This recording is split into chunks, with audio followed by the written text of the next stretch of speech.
on the Blue Ridge Parkway, just above Glassy Mountain there. See that bald out there? That's Glassy Mountain. It's called a bald because nothing grows on it. It's just a big block of granite that got pushed up when the two plates pushed together. We're going to talk about the land today. All the land you can see for miles around.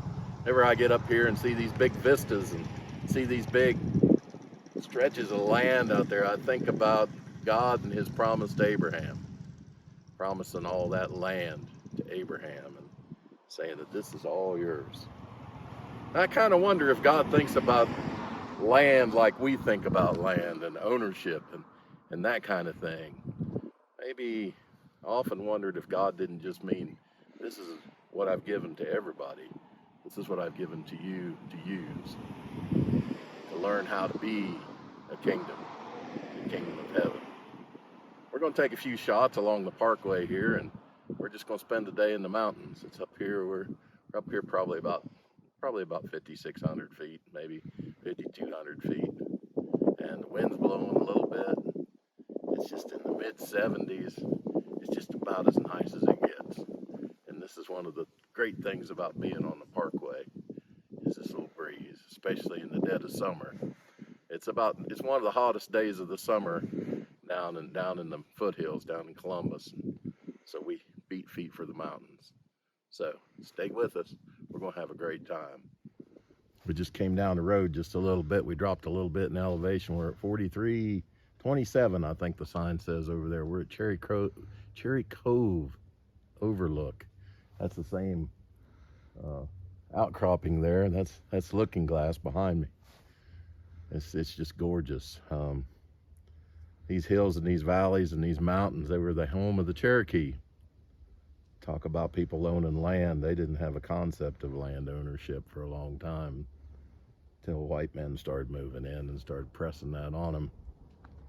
And they became better farmers than the farmers that were moving in. And when they found gold and gems up in this area in North Carolina, then the Cherokee had to go, because that whole concept of not owning the land and just living on it and living in collaboration with it just didn't work with, what was going on with that extraction philosophy of, God left it here for us.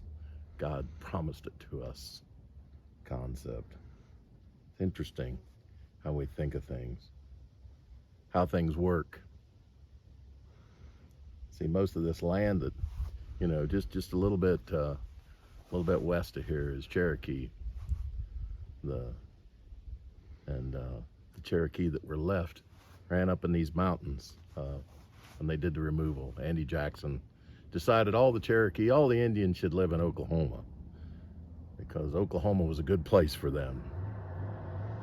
There weren't many resources in Oklahoma at that time.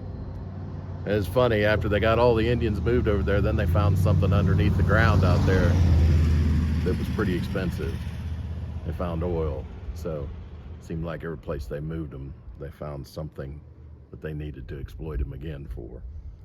But they all ran up in the mountains and hid up in these mountains, and then they came back, and they had some folks that were related to them that were white that purchased property, and they actually bought all the property in Cherokee that's owned by the Indians. It's not a reservation.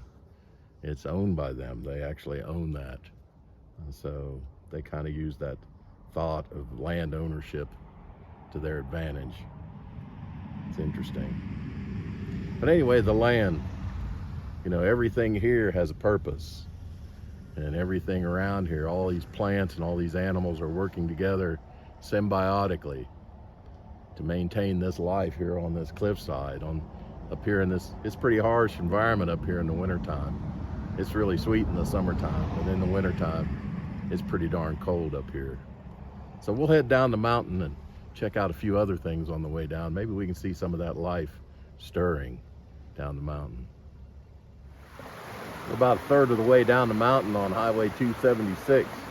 We're right in the heart of Pisgah National Forest. Beautiful forest.